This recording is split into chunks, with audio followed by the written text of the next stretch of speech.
Hello, everybody, and welcome to another episode of What Israel Is.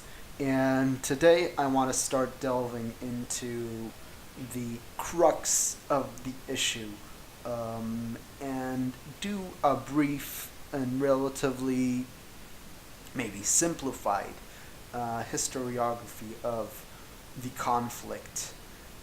Something that will be approachable and, you know, I don't claim to be 100% objective by no means.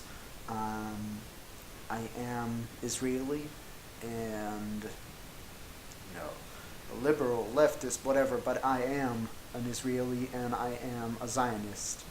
Um, but I feel that this kind of history is something that, or historical knowledge, is something that is extremely lacking in the discussion about the Israeli-Palestinian conflict, and that's something that I want to tackle. So, for example, there's this map that I see quite often being spread by pro-Palestinian propagandists, showing the theft of Palestinian land from the 20's. Sorry, I'm a bit sick. Until 67 and later, and that map is a lie, essentially. It's not that um, like I'll put it another way. It's a lie not because the map and what it shows is specifically wrong, but rather because the narrative it pushes is a lie, and it goes back to what constitute as Palestine. And what is Palestine? What does that even mean? So, Palestine is a very old word which served first. The first usage of the word that we are aware of is by the Greeks, and it served as a synonym for the land of Judea. Um, it the region it is named the name Palestine is named after the Philistines, which were among the inhabitants of this land. Specifically, they lived in the areas of the southern coast of what is today Israel, and both and also Gaza. So the the Gaza Strip and several other um, cities more to the north of Gaza. Um, and the land came to be known by most of us as Palestine following um, the Bar Kokhba revolt. This is something that I touched upon when I spoke about the Temple Mount. So briefly, Emperor Hadrian um, had decided to try to calm the Judeans uh, down and appease them by rebuilding their ruined city of Jerusalem, but he um, renamed it after himself and after Jupiter, and built on the Temple Mount. He built a temple to Jupiter uh, and erected statues of both himself and of Jupiter. Um, Also, issuing a decree prohibiting circumcision throughout the empire. And this led to a widespread Jewish revolt, which was disastrous on both sides. Um, leading to the loss of, I believe, an entire legion and the death of hundreds of thousands of Jews. This ended by the dissolution of what was named Provincia Judea, or the Judean province, and a setting of a larger province named Syria Palestine, Palestina, or Syria Palestine. So from that moment, the region is usually referred to not as Judea or as Israel, but rather as Palestine. And this persisted, this usage, at least by Westerners. So I want to begin my historical survey of what happened in the 1920s. So, what happened in the 1920s? So, several things. During the First World War, as it was known by then the Great War, both Jews and Arabs assisted the British forces in capturing the Ottoman territories, both of Palestine and other areas. And in 1917, we have a declaration by a British lord by the name of Balfour, and it is a rather vague declaration, but it promised rather the content of the declaration was that the British Empire saw favorably the Zionist project of building a national home for Jews in the area of Palestine. So the phrasing here is very important, that the national home shall be built in the area of Palestine, rather that Palestine will be the national home. So keep that in mind, that the promise here is not that the entirety of the land shall be given to the Jews as to become a Jewish state, but rather that a Jewish state or a Jewish autonomy shall be granted within the area. This coincided with a nationalistic rising within the Arab world. This also is something that I touched upon when I surveyed the failure of secularism within the Islamic world. So what we have is the rise of Pan-Arabism, which is essentially a fascist movement calling for the return to Arab greatness, and also a type of Arab unity throughout the globe. And the problem here is that while it is in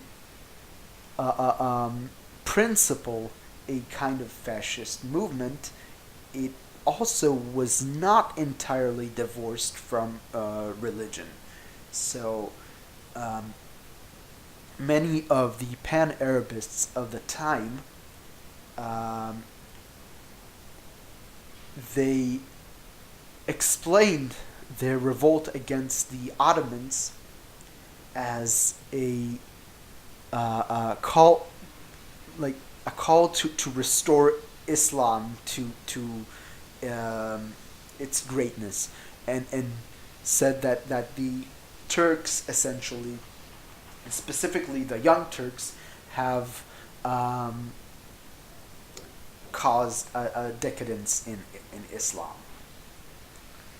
Um, so following the success of the British, or rather the Alliance forces during the First World War, uh, the they granted a kingdom to one of the Arab leaders by the name of Faisal the First, who was later to become the king of Iraq. And that kingdom was in the area of essentially the same area of Syria, Palestine. So greater Syria.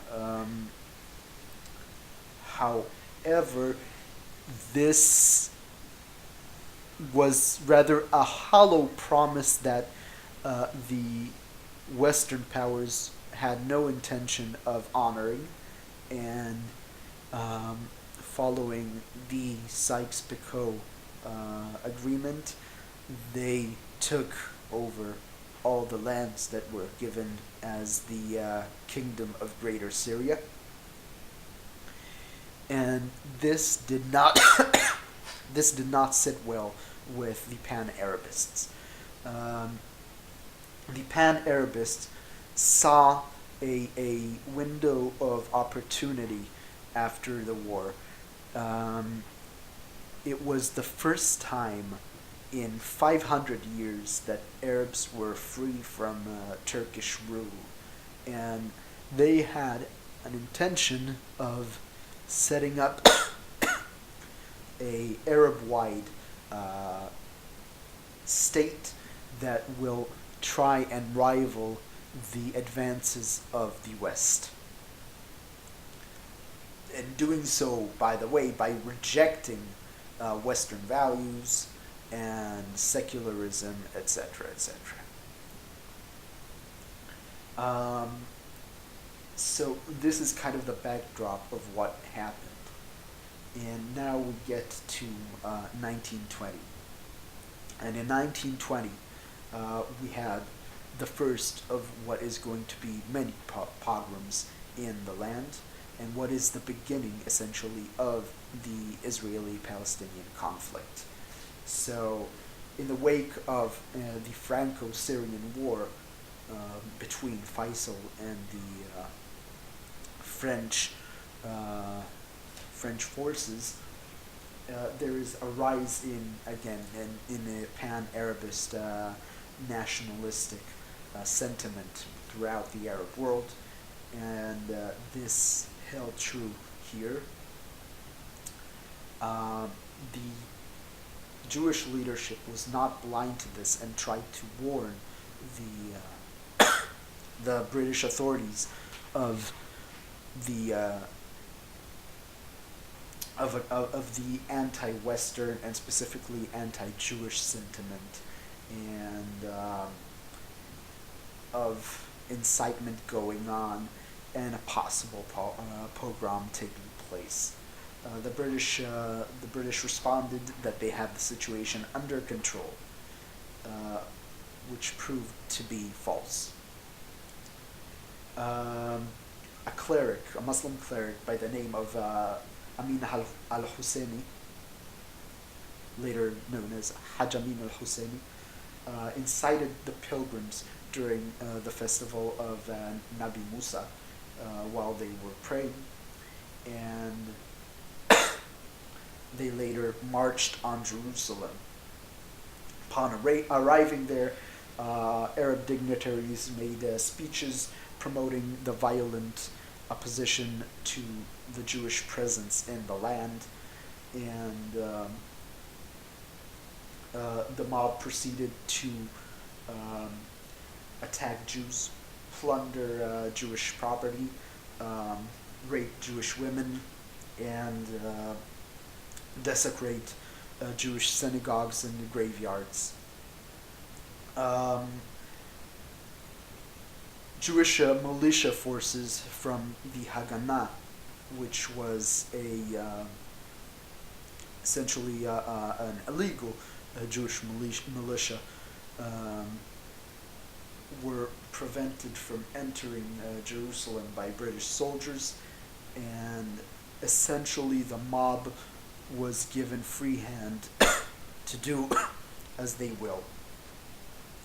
Also important to note that there were policemen in Jerusalem, Arab policemen, and that they joined in on the riots. A year later, in Jaffa, a mob of Arabs, many of them from Nablus, so not from Jaffa itself, attacked Jewish property and killing dozens. And again, Arab police officers joined the mob in the assault. A Jewish legion of the British Army arrived and drove the mob away from a particular building. And their involvement led to the British Army dissolving the last of the Jewish legions. So the Jewish legions were essentially Jewish volunteers in the British Army that took part in fighting during the First World War, and later on there was this hope that they will serve as protectors of the Jewish communities in Palestine. And in the beginning of the 1920s, the British Army began dissolving them, and this was the last Jewish legion, and it was dissolved following their involvement in protecting the Jews of Jaffa. A smaller pogrom took place in Jerusalem again, and other smaller Jewish towns were able to drive away incited mobs with little to no casualties. A year afterwards, Churchill penned what came to be termed the first white paper, which phrased continual support of the Balfour Declaration, as well as setting a quota for Jewish immigration, trying to appease the Arabs of the land, and the foundation of Transjordan as the Hashemite Kingdom of Jordan.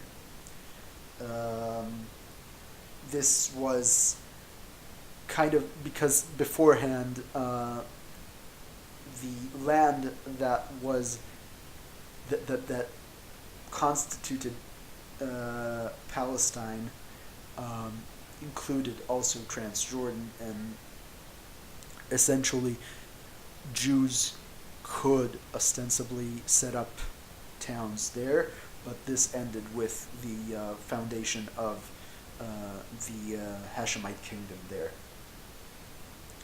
The first white paper was tentatively accepted by the Jewish leadership, but resoundingly rejected by the Pan-Arabists.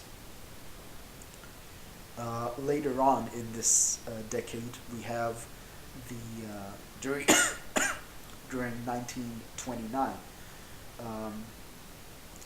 following the erection of mechitza, which is a prayer barrier meant to separate the genders during Orthodox Jewish prayer,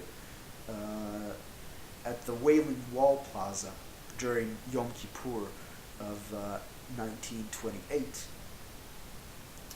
The Arabs complained of attempts by the Jews to take over the Temple Mount, and specifically over the Al-Burak Plaza, being the Wailing Wall Plaza. The barrier was taken down by British soldiers, leading to protests by Jews and counter-protests by Arabs. A large number of Arabs arrived at Al-Aqsa for Friday prayers. This was already during 1929. Um, Following this kind of atmosphere of religious incitement, and they were armed with clubs, axes, and knives. When asked about this by the British authorities, Amin Al-Husseini, which you may remember from earlier on, had assured the British that they were simply armed to protect themselves from Jewish provocateurs. British attempt to negotiate calm failed, and the mob, incited by clerics, among which was Amin al-Husseini, again attacked Jews and Jewish property, as well as desecrating synagogues and killing dozens. In the city of Hebron, wild murder and rape ensued, leading to the end of one of the land's most ancient Jewish communities. Two British soldiers were present, but remained passive until they felt personally threatened by the mob, at which point they fired shots at the mob, leading to the mob's dispersion. Other Jewish communities, including the community of Gaza, were attacked, leading to the displacement of hundreds of Jews, many belonging to very, very ancient communities. And with that, we put a close to the decade that essentially was the start of the conflict between Jews and Muslims, Arabs in Palestine. Next time I'll touch on, I'll do a brief survey of the 30's in the British Mandate of Palestine and how the conflict intensified. Until then, have an awesome weekend, and I'll see you guys soon.